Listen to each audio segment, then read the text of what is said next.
The following is a production of DallasCowboys.com and the Dallas Cowboys Football Club. How about them Cowboys? Yeah! Go Cowboys! This is Girls Talk, Boys Talk, presented by Jigsaw Dating, preferred dating partner of the Dallas Cowboys, and broadcasting live from Dallas Cowboys World Headquarters at the Star. Now, your hosts, Christy Scales, Aisha Morrison, Nicole Hutchison, and Jess Navarez.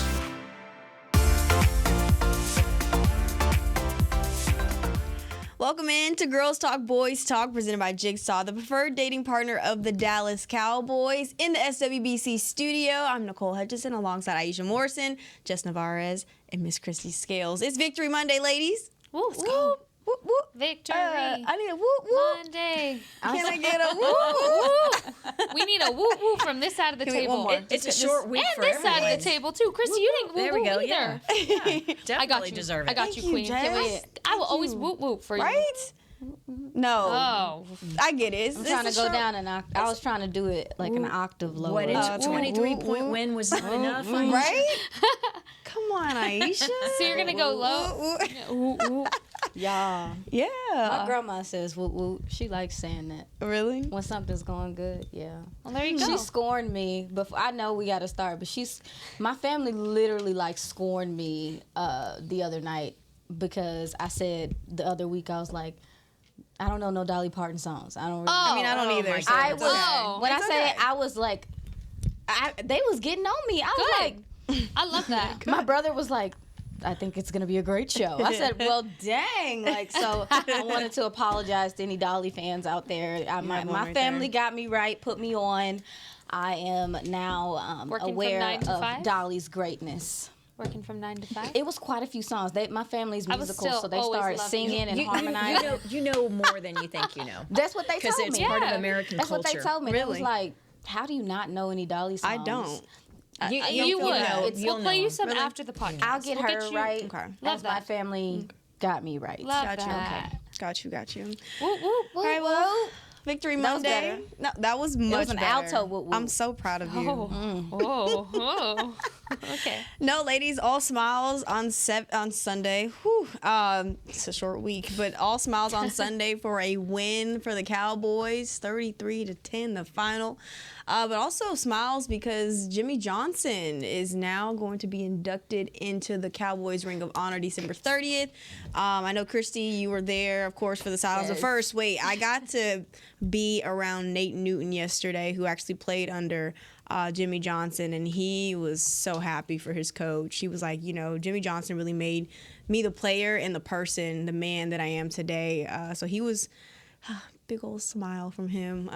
Got that on recording, actually. But Christy, you were here around the time. And I believe you said I his started third in season. 91, so Yeah. Jimmy came in 1989, so Jerry's first hire was Jimmy. Mm-hmm. They were college, not just teammates, but roommates there at University of Arkansas. Of course, Jones and Johnson, when it's alphabetically, they're going to be roommates on the road for the road games, but they've been friends for a long time. And by the way, when they were both there was a graduate assistant at Arkansas by the name of Barry Switzer that they played for. So there you it's go. all, it's Small all world. full circle.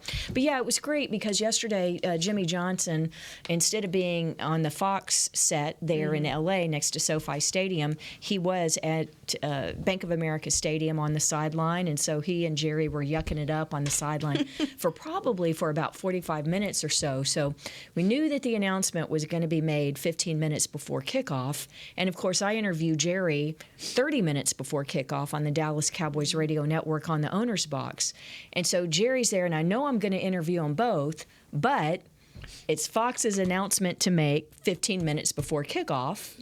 And so doing an interview and then teasing, a very exciting announcement is coming up. Got to let these gentlemen go so they can make this very exciting announcement that we'll be talking about in just a few minutes. But yeah, it felt like old times. And so Nate and any of the guys that played with Jimmy, the staff that were here, obviously very excited. But I will say one more thing, because I know that fans and media have been riding Jerry really hard for not putting Jimmy in earlier. Yeah.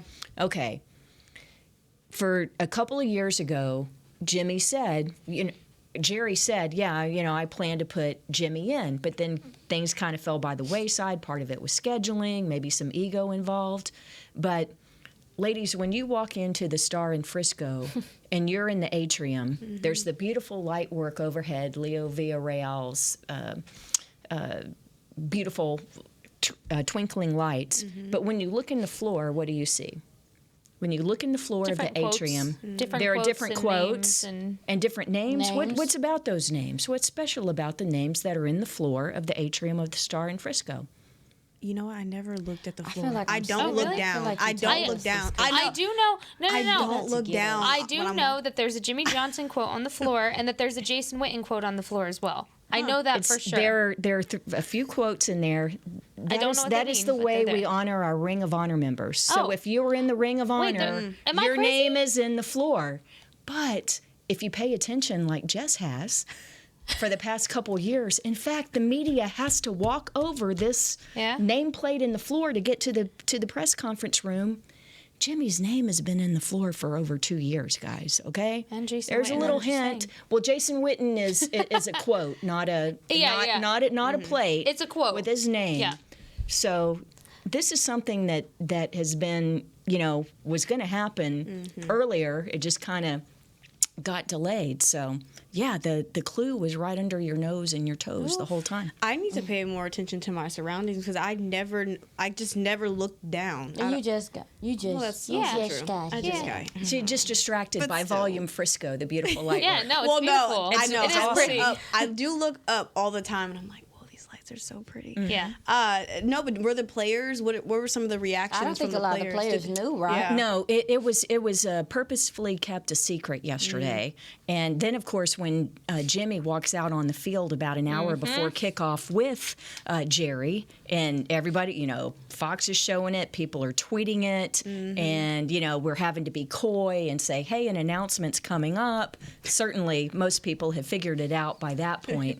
But yeah, it was really exciting. And the fact that Jimmy was there in Charlotte instead of being at the Fox studio, Anyway, it was great because the Fox crew of Greg and Kevin and Aaron and Tom, they were all down there. And so when it was time to make the announcement 15 minutes before kickoff, it just all came together beautifully. And then we were able to carry the announcement on Cowboys Radio Network as well. So it was really, really cool. December 30th will be the induction for Jimmy Johnson. Looking forward to that. But I'm sorry. Did you want to add something? No, I'm just saying my dad was hallelujah about it. Everybody. And this is such a storyline that growing up a Cowboys fan and studying the history of the Dallas Cowboys, Jimmy Johnson's name is etched in the Star. I mean, whether it was officially in the Ring of Honor or not, he's forever just made an impact on this organization. So a long time coming. How about them Cowboys getting Jimmy Johnson in the Ring of Honor? And the cool thing is because that December 30th game is a Saturday night, that's when the Lions come to play the Cowboys. It's a Saturday night game, which is going to be ESPN and ABC. Who does the ESPN ABC broadcasts? Troy Aikman. And so Troy, who just loves Jimmy, will be able to be part of the ceremony. So that's very, very cool. It's gonna be pretty awesome. Yeah, I don't have a whole bunch to add. I know if my uncles were here, they would be very happy to see it because they were just huge Cowboys fans. But I do think it is something to be said when you look at some of the great players that were here during that tenure, during that time where they were able to win those championships back to back to back like that. It's something to be said about being able to lead men and to also to keep. There were a lot of different personalities and egos and temperaments on that team to get them to rally and believe in each other to win those. It's hard to win football, like to win Super Bowls like that. So I think it is something to be said about even how well he is as a leader. When you talk about Jimmy, to have those guys believe and to be able to do that consecutively because it's just not something you see in football anymore. And that's something that Nate Newton said yesterday, that he really just lets you be who you wanted to be. It doesn't matter if you were like a goofball, if you wanted to be arrogant, whatever personality you had, Jimmy Johnson was okay with you being who you wanted to As be. long as you bought in and as long as you exactly. And they clearly did. Exactly. So I thought that's the only thing I wanted to say about him. How about them Cowboys? Yeah. Now let's talk about this dub, y'all. Right. Let's start with this offense. I'm not gonna lie, I kind of want to start with Tony Pollard. Seeing him have a really great run, I believe in the fourth quarter. Oh my gosh, what is funny? Nothing. I'm so sorry. I am so sorry. It's okay. I got it's football related, but That's it's okay. not related to this. I apologize. No, you're fine. Tony Pollard scoring his first touchdown since week 1. Great to see him really come alive. What did y'all like from him? What did y'all like from this run game? Because it seemed to be effective yesterday. Anybody? Oh, Jess. okay. Not a lot of I lines. get. Oh, okay. Yeah, girl. I liked that you're seeing I don't want to call it a vintage Tony Pollard, but what Tony Pollard is capable of doing, because you haven't seen the explosiveness from him yet. But what you're also seeing is kind of, you peel the layers back, you're seeing that offensive line become more cohesive to where, we're talking a couple weeks ago about how the right side of the line was a little bit weaker. Terrence Steele said, "Who are you talking about?" And he was there blocking 2 defenders in open space like it was nothing.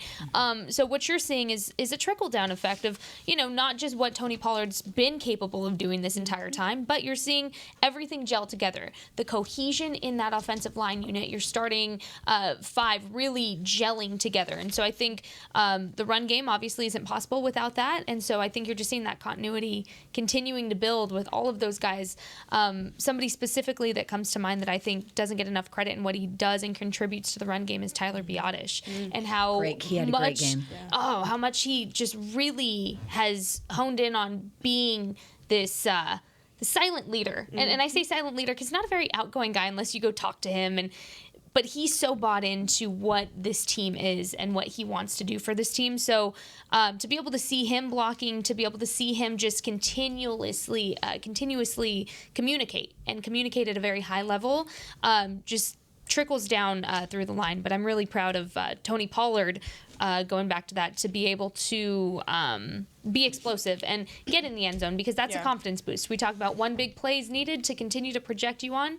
It was that right there. Well, Tyler was communicating yesterday for sure. That was he's chippy. He was chippy yesterday. Derek Brown and some of these guys, and it's usually after extra points. But happy birthday to Tyler, by the way, today, and Zach. So your center and your right guard celebrate the same. We sang them happy birthday. Don't you worry. But the other thing is Tyler Biotish. There was that one where he was like 16 yards downfield on the right side where he made the block. I just thought he was outstanding. I do have one question for Aisha though, because I want your thoughts on the run game, and then what'd you think of those 2 Wildcat plays? Oh, I knew she was gonna have something to say about that. It too. I said, "What is going on here?" Listen. I don't have a whole bunch to say about it. Is that because you don't say it? If you don't have anything nice to say, you don't say anything, or what? My grandma taught me some manners. I don't know what was going on. Clearly, they may have saw the opportunity to try to implement it. What does Mike McCarthy say? Variations of this run game, and see if there was something there for it. But I was dismayed. I was like, what is this? Why are they doing this right here? But in fairness, if you are gonna try to do something like that, I guess try it against these gentlemen. Give them and a get look. those reps. Give them a look. Washington and see how they has to respond spend to a couple minutes on it just in case. Yeah, I mean, and in regard to the run game, man, I definitely got to give credit to Derek Brown and those linebackers for the Panthers also too. Where is he at? He went nuts. I was just sitting here. Was it Deontay? No, it was Dante Vulu. Yeah. Luvo.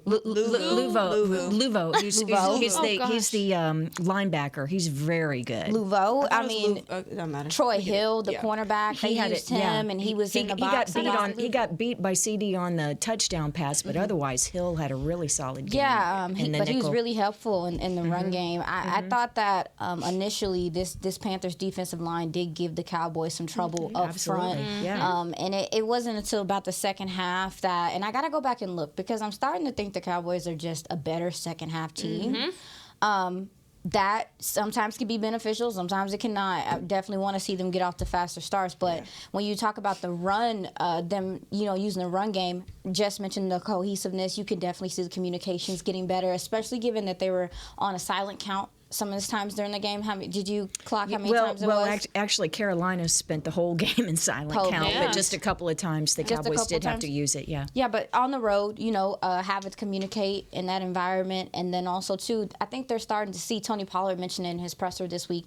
we're starting to realize the things that we do well and what we how we fit and what things we can do. And so that's implementing CDs sometimes. That's, doing some inside outside zone stuff, but also letting Tony do some of the things he does best, which is one of Tony's really good things that he has, traits he possesses, is his vision.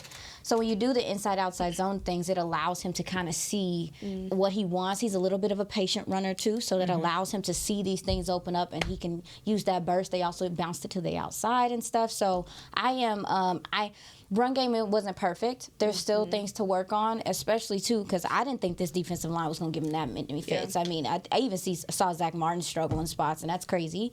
But I will say, at least they are, just like we talked about the passing game. They're starting to see what they can do well, what the team excels in, definitely going strong side, that left side too, and how they can build off of that. And I think there's something to be said about them being able to adjust, even in this game, come out in the second half and run the ball efficiently. Yeah. Well, I know that they were really thinking that they would have some success running in this game, just because the secondary for Carolina injury depleted. So they didn't get J.C. Horn back in time. He's still out with the hamstring injury since week 1. And then C.J. Henderson was out for the second straight week with concussion. And so Dante Jackson, he's their lead cornerback now. Troy Hill, you mentioned, Aisha played well in the slot, but they had a guy named DiCaprio Boodle, who was the other starting cornerback, who's normally third string, and a couple of members of the Cowboys coaching staff had him in college, so they were familiar with him.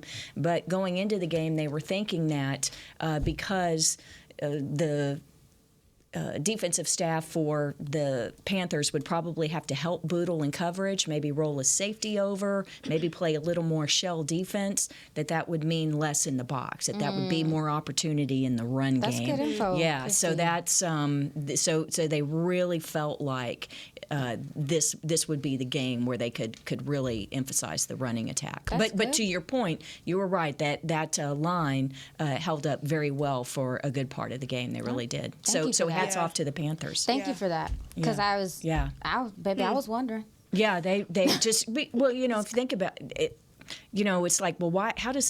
How do injuries in the secondary affect what you're trying to do with the run defense? Well, if you're having to help in the back because you're not sure that your defensive backs can hold up, if you're having to have safeties help or roll coverage and things like that, that means that you can't take like a DaRon Bland or a Donovan Wilson, the way that we take them and put them down in the box to help with the run game.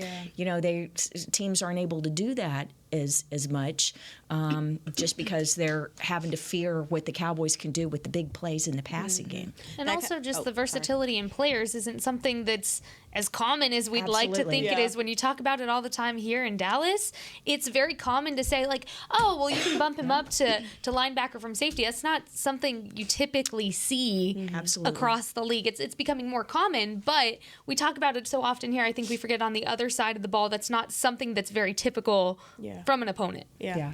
Well said. Well said. No, I was going to kind of piggyback off of what Christy was saying, the big plays. We didn't see a lot of that yesterday.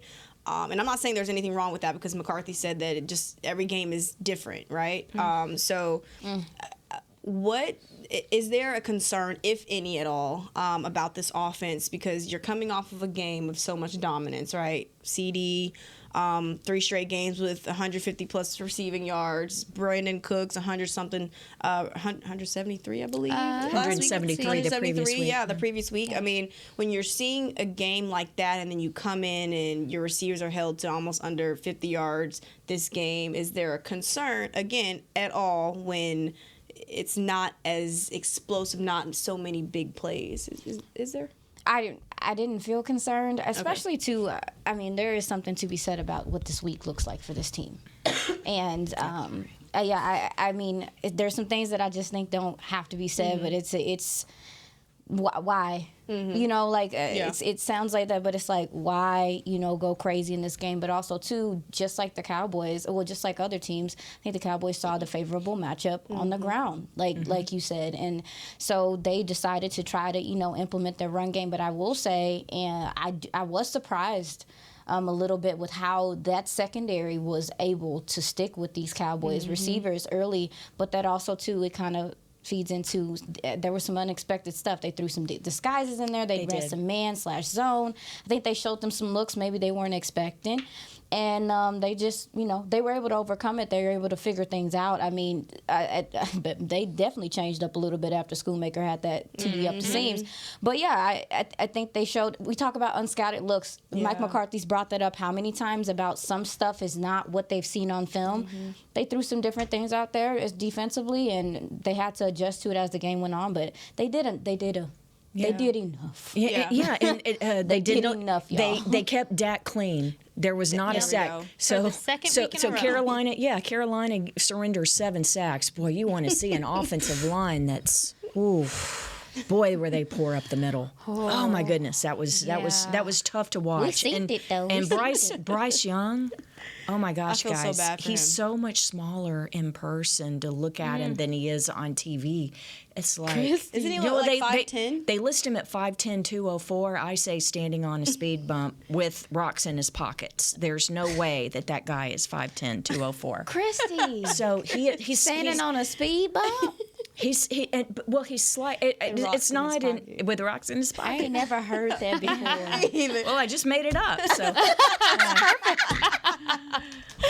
So good. But he so he's the same height as Kyler Murray, but he's built more like he's actually the same size as Brandon Cooks. Now he's listed as 10 pounds heavier, but Brandon Cooks is 5'10", and I think Brandon's listed at like 194 or 196, but he's slightly built, right? He's Yeah. not much. Yeah. And so like Kyler Murray, the Cardinals quarterback, is short but kind of thicker, or Deuce Vaughn. Deuce Vaughn is 5'5", but he's thicker.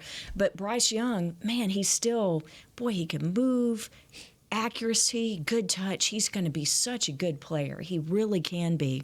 But that line, I will say, though, that I thought they did a pretty decent job of running the ball, didn't you? Yeah. Our run defense, we need to shore up the middle. I know we're going to talk about defense. We're going to touch on it. Real quick, I also want to go back to your initial question of, are we concerned at all? No, because that's what happens when you're playing complementary football, and it's not all on your offense to win games, and your defense is continually making big plays, making sacks happen. Mr. Pick Six, anything but Bland getting his pick six of the game. Yeah. But that's what happens when it's not all on Dak Prescott to win these games. Your defense was producing. He didn't have to do so much, and that's what you should want from your quarterback each and every week, is that he's not throwing for over 400 yards every week because, again, you still have a long season to play. These guys keep talking about, hey, Thanksgiving is really the start of where the meat is of our season. Mike McCarthy agreed. There's still a lot to happen in November, rest of November, and December football, and then you're talking playoff contention.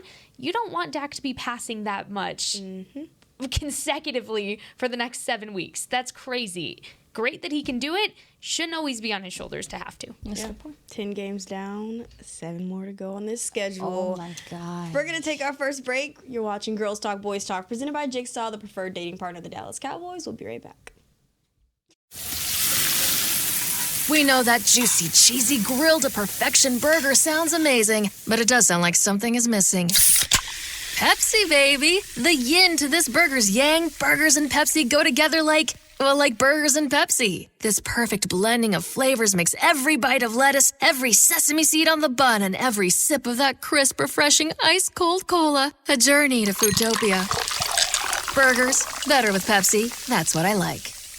At Jigsaw Dating, we obviously want the Cowboys to bring that 6th ring home. But to be honest, we're more focused on finding the person who will put a ring on your finger. That's why we created a dating app that reveals your face through meaningful conversation, so you can date deeper. Because it's personality that matters the most, not looks. Join Jigsaw Dating today, dating partner of the Dallas Cowboys.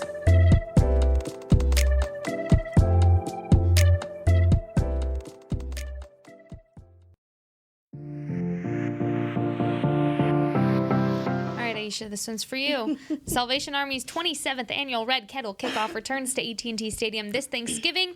Get excited to watch the one and only Dolly Parton rock the stage during halftime when your Dallas Cowboys go head-to-head with the Washington Commanders. Tune in at 3:30 p.m. on CBS. And we'll carry it live on Cowboys radio as well. So if you can't be in front of a TV, if you're driving home from grandma's after filling your belly with pumpkin pie, and if you're at Jolene's, So you have no excuse. there you go. So I'm so glad you we'll got carry it. it live I'm on glad you Cowboys. caught that. We got it. Thank you. We got it. And yes, Aisha, you have heard that song. You just don't know it. Yeah, we can't sing it. But I know the song. I know how it sounds. I know what key it's in. Don't do go me like ahead. that. I can't sing it. It's copyright. It's copyright. We can't sing it. Oh, I forgot. When my husband says, "What key are you singing in?" I'm like, all of them, like at the same time. I'm not a good singer, but by golly, I'll hit every key. Well, this Cowboys defense was on the same key. So Oh, no, just walked right into that one. Just set her right up. Yes. yes, Nicole, you're getting better Cha-ching. at this. Where's the cha-ching, Jazzy? Jazz? The cha-ching. Yeah. No, I mean this Cowboys defense, y'all, all on one accord. I mean, still some issues, concerns with that run defense. We'll talk about that a little bit. But what is? I mean, I guess we got to start with DaRon Bland. I know you want to say it. Go ahead and say it. She said it already. I wanna Why say you it gotta so say it bad. again? Oh dang, I missed it. You gonna say it again? You gotta say it Oh, I enough. He missed tied it. an NFL record, ma'am. What do you mean? You can't say it enough. And wait till he breaks that record. I'm really gonna say it. All right, go ahead and say it. DaRon Bland is anything but bland. Bingo. Jazzy. There you go. Jazzy. Okay. She's not. There you go. Yes, but yeah, I mean, I'm sorry, Jazz. We are working you Sorry, today. girl. But Blame DaRon. Bland, yeah, Blame DaRon for Yeah. being Man, he's anything but impressive. bland. but tying the NFL record of 4 pick sixes in a season—that's freaking ridiculous. And the way that he did it, just undercutting the receiver, the tumble, and just The somersault. turn it's on one the of the Jets. hardest plays for a corner to. It's one of the hardest routes for a corner to cover, and it's crazy because I think, I believe Trayvon Diggs had a play like that against the Chargers. It was, I don't know if it was last year or the year before. 2 years. 2 years ago. I know the one you're talking about. Yeah, it was I think it was 2 years ago. His helmet like skated across the. You remember it? That might have been last year. Yeah, I know. Yeah. And at that, it was literally at that moment where I was like, "Oh, this dude's for real," because it's not just the ball skills; it's running the route like a receiver. DaRon Bland, attributed, but DaRon was beat on that play. He admitted it. He said, "I lost my footing. I was little, I was," and so for him to be able to cut back in, to have the drive, like to drive on the ball like that. And then obviously just showing off at that point with the tumble and being like into the end zone. And then, I mean, it was just crazy to me. But yeah, I mentioned it the other week. You're talking diamond in the rough type stuff here. And he's just he's continuing to show that. This is a 5th round pick, y'all. This ain't no 2nd round pick. This isn't like, and again, I know there's a lot of scouts kicking themselves. Yeah. Oh, yeah. Because he's the trifecta, man. He covers, he tackles, and he takes the ball away. He does it all. It's next level stuff, and I'm so excited for him just having the opportunity to meet him. He's such a kind soul. So sweet, Yep. so endearing. But then Dan Quinn describes him as a wolf in sheep's clothing because we get this nice, calm, we don't like him. Hi. But you can't play like that. And then it's just crazy how he can turn that switch on. Such a great guy, and I'm very proud of him. I hope he does it against Philly. Yeah. Break that record. Well, Break we that need to talk record. about how he is kind of shy, just kind of smiles and doesn't say a whole lot. So it's near the end of the game, and of course the game we mentioned earlier was broadcast by Fox yesterday. So I'm standing on the sideline next to Erin Andrews, and game's not quite over, but she says, "Yeah, we're going to get DaRon on the post game because she'll interview the star of the game on the field right after the game. So it's going to be DaRon." And so I see the Cowboys PR folks over there talking to DaRon, just kind of like, "Hey, this is what's going to happen. And Aaron and Fox want to talk to you." And out of earshot, so I couldn't hear what they were saying, but I know it was like, "Hey, they wouldn't say it this way, but you can give more than 2-word answers. You can, be yourself, that kind of thing. And so I told Aaron, I'm like, you'll love him. He's fantastic. But have a few questions ready because he usually gives 1 or 2 sentence answers. Yeah. But now that he's getting to be this big star, man, he's it. And even in the locker room, being more effusive, being more descriptive, and he's still got that great smile and just kind of that shy, young guy vibe and stuff. But it's really fun to see him blossom off the field as well as on. Yeah. Nothing shy about his game. Nothing shy That's about his true. game on the field because what I like that it's kind of a reoccurring theme that we talk about these guys, and DaRon's one of them, and I think of Kavonte Turpin as well when we talk about this. But this flip of a switch that you mentioned, Aisha, it's almost insane to see the animals that come out of these men when they are on the field. Because again, you're talking to DaRon. I talked to him this morning in the locker room. It's like, you're almost gonna break the record, and he's like, yeah. And I'm like, how did it feel? He's like, I was excited. I'm like, and he's so nice. I asked him, did anybody reach out? What are kind of the messages you're getting? He's like, I got a lot, and it meant a lot. I'm like, all right, I got it. Yeah. He's so sweet, and really, it's what I love to see is how this game impacts these guys and their confidence, like you said, off of the field. The one example I think of come to my mind is Tyler Smith and how he was last season. And last year he was just very green, very shy, a little timid, a little nervous to talk to media. And earlier this morning, he's dropping bars. Oh, yeah. He's dropping bars about this Thursday game, saying that although the Commanders might be a wounded animal, that doesn't mean they don't have fangs and can't still attack you. Okay, Shakespeare. It's insane to see how confident these players are growing because of this game off the field as well. And I love that they're so bought into the system. DaRon's just a perfect example of being bought into the system, allowing it to amplify what he's already very good at, buying into the coaching, being coachable, and wanting that feedback and still being hungry for more. That's all you can want in a guy. And so really proud of him. There was something today in the press conference that Garrett asked Coach McCarthy about DaRon Bland, and Charles Woodson, just an all-time great defensive back, Raider and Packers. Anyway, just one of the all-time great players in NFL history, won defensive MVP. It's unusual for a defensive back. And so DaRon, with this tying this record now, he's getting a little bit of chatter. And so Garrett asked Coach McCarthy, who had Charles Woodson, and McCarthy made a good point earlier today that Joe Witt, who's the Cowboys' defensive pass game coordinator, Coach Woodson, he was his position coach. So you talk about being able to learn from the best, and coaches, to your point, Jess, being able to identify skill sets, and it goes to putting guys in the right position. But I had not thought of that link, so I'm glad that McCarthy was able to mention Joe Witt and call out the success that he had with Woodson, because he's having success now with Bland. Yeah, and a fun fact from Patrick No-C Walker, shout out to him. It's been a 20.3% target rate against Bland. So he's been targeted 20.3% of the time, 19% for Gilmore. When are these people going to learn? Well, they're targeting him, of course, because he's a young corner, right? They're expecting him, obviously, to make more of the mistakes. But when are they going to learn, if any?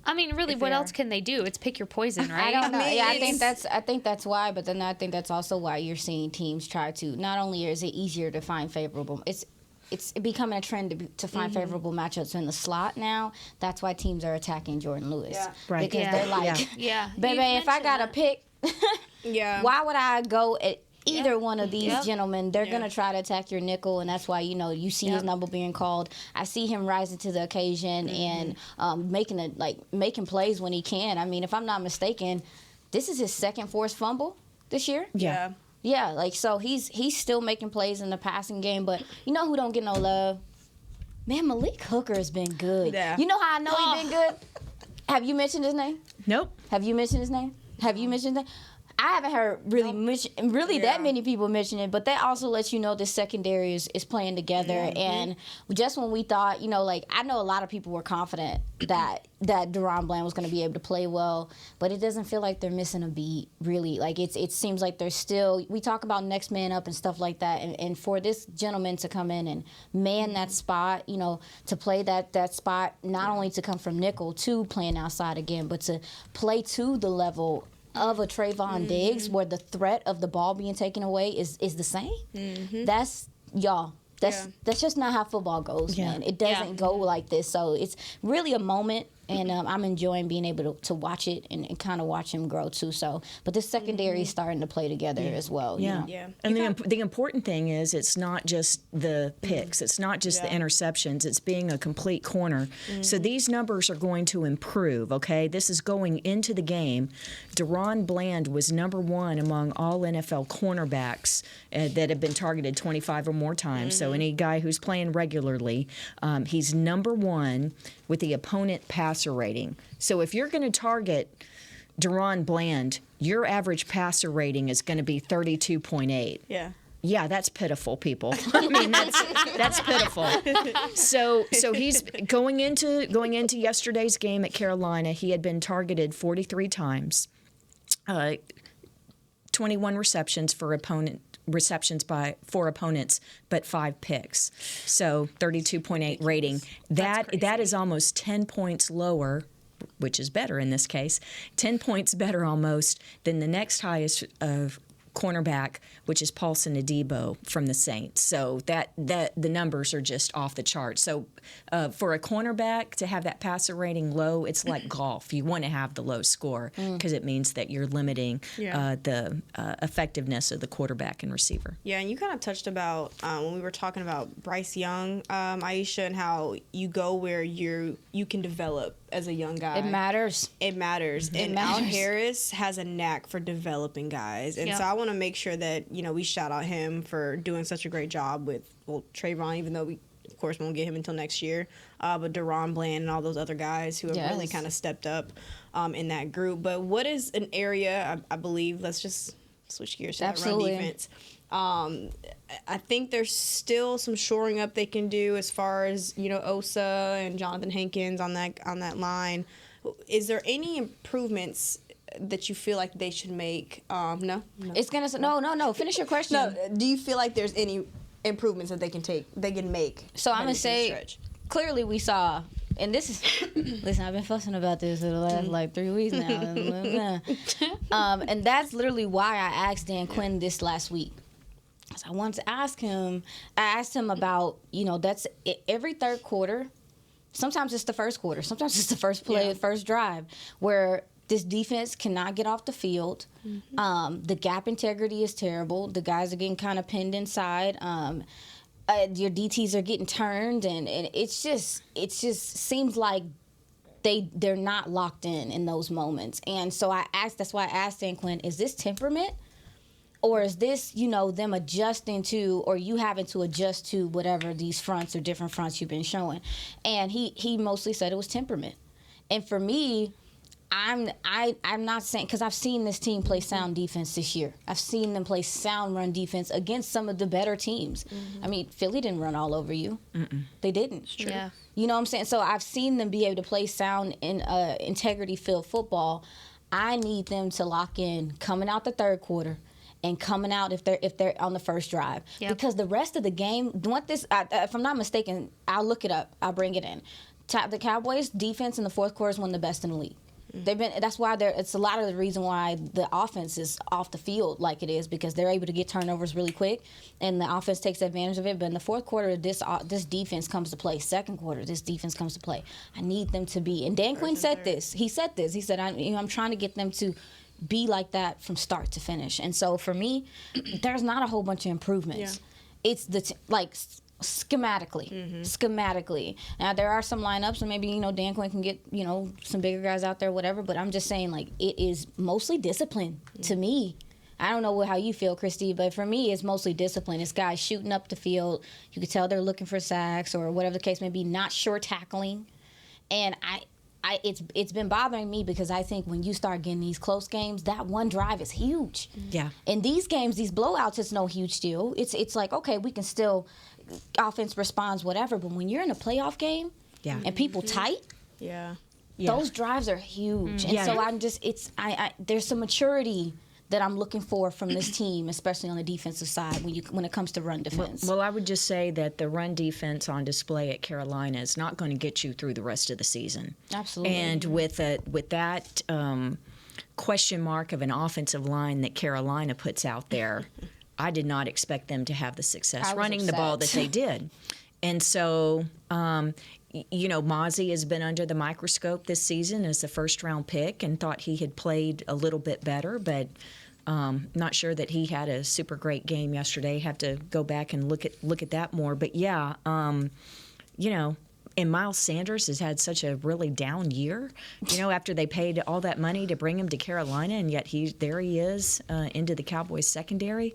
So I know that we're nitpicking here, but I thought that that 9-minute drive, 8 minutes and 58 seconds, a 17-play drive that covers nearly 9 minutes that you yield in the third quarter where they convert 3 fourth downs. Yeah. And by the way, gets extended because Sam Williams runs into the punter, and they go for it on 4th down. It's 4th and 2 instead of 4th and 7. Those are the things that you can easily look past because the Cowboys win by 23 points, but that's not going to fly with the rest of the schedule. And not to mention that was Carolina's longest drive of the season They so gotta far. be better. They got to be better than that. Yeah. They got to be better than that. Yeah. Well, I'm going to go ahead and let us take our second break. You're watching Girls Talk, Boys Talk, presented by Jigsaw, the preferred dating partner of the Dallas Cowboys. We'll be right back. At Jigsaw Dating, we obviously want the Cowboys to bring that 6th ring home. But to be honest, we're more focused on finding the person who will put a ring on your finger. That's why we created a dating app that reveals your face through meaningful conversation, so you can date deeper. Because it's personality that matters the most, not looks. Join Jigsaw Dating today, dating partner of the Dallas Cowboys.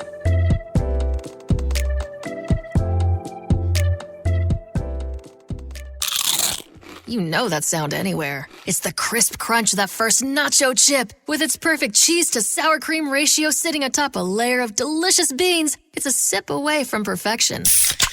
That's what we're looking for. Add a delicious, refreshing Pepsi and we've achieved absolute nacho nirvana. Because while you can pile those nachos high with every spicy, cheesy, savory topping, there's no topping a cool Pepsi finish. Nachos, better with Pepsi. That's what I like.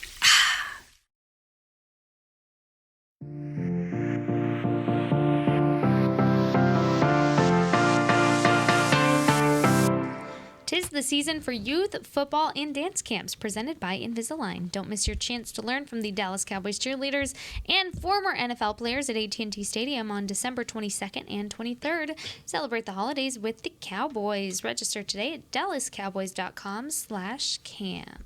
All right, go ahead and register for those camps. But for now, ladies, what did this win show you all? It could be good, it could be bad, it could be whatever comes to mind for y'all. What did this win against the Carolina Panthers? Why y'all looking at me? Oh, I'm just looking at whoever. You want to go first? I'll go first. Go. It showed me that this team still has improvement to make, but that's not a bad place to be in considering you're still not in December football. If this team had already kind of peaked out, I'd be a little bit concerned, but the fact that there's still room to grow and easy improvements that they can make, like you were talking about, Aisha, the quicker starts, I think that also goes for the offensive side of the ball. Fair. I think if the offense is getting the ball first, you need to score on that opening drive. You cannot continuously go 3 and out on things like that. And this game specifically, I think was going into half should not have been 17-3, but it was also 17-3 not because of what the Cowboys did necessarily. It was because of the self-inflicted wounds that the Panthers were giving to them because of what? Penalties. I will say I'm going to give the Cowboys kudos where kudos are due to say they did clean up that area of concern for themselves. So something Mike McCarthy really emphasized this week was penalties, focusing in on that. And they did well. Let's see. The Cowboys had 5 penalties for 45 yards. Not bad compared to Carolina, who had 8 for 90. That was their most highly penalized game yardage so far this season. And just what it shows me, you're playing more disciplined football, and you're making sure that when the matchup is against you, you're playing to that. So you're on the road, which you're already notorious for having a high penalty count at that point. Top 3 most penalized games for the Cowboys have all been on the road and have been losses at that point. They shored that up. They made sure that wasn't an issue. So for me, as long as there's growth to be made, they're not done, and there's a lot more that this team can do. Little things to tweak and get a little nitpicky about, but overall, I think you're in a really good position right now.